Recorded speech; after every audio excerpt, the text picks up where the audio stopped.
আজকে দেখো আমি পনির আর আলুর তরকারি করব। আলু পনিরের তরকারি। তো পনির আর আলু নিয়ে নিয়েছি একটু গরম জল, আদা, কাঁচা লঙ্কা।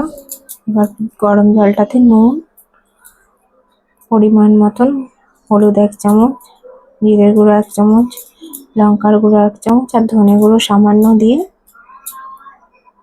মিশিয়ে নেব। একটু টমেটো কেটে নিয়েছি। এবার আদা আর কাঁচা লঙ্কাটাকে ভালো করে পেস্ট করে নেব।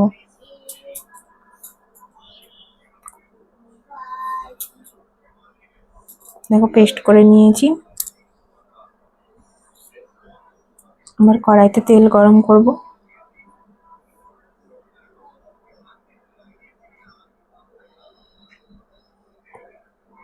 এবার পনিরগুলোকে দিয়ে হালকা করে ভেজে নেব।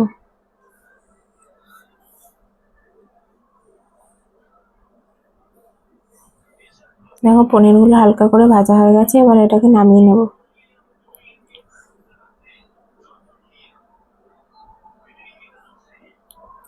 এবার একটু জিরে, একটু তেজপাতা সম্বার দিয়ে দিলাম।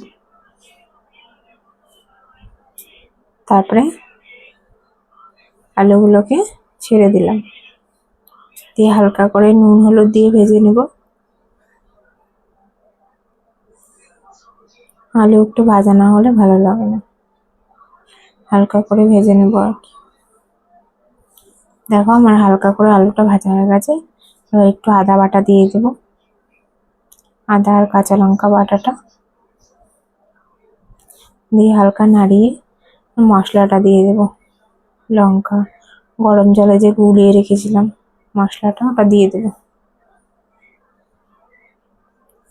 এবার নাড়িয়ে চাড়িয়ে পনিরগুলোকে দিয়ে দেব। দেখো পনিরগুলোকে দিয়ে দিলাম, দিয়ে নাড়িয়ে চাড়িয়ে অল্প একটু জল দিয়ে ভালো করে কষিয়ে টমেটোটা দিয়ে দিলাম।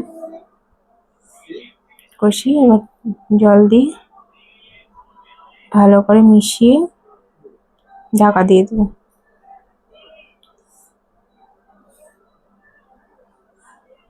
তারপরে ঢাকা খুলে দেখো আমার পনিরটা হয়ে গেছে।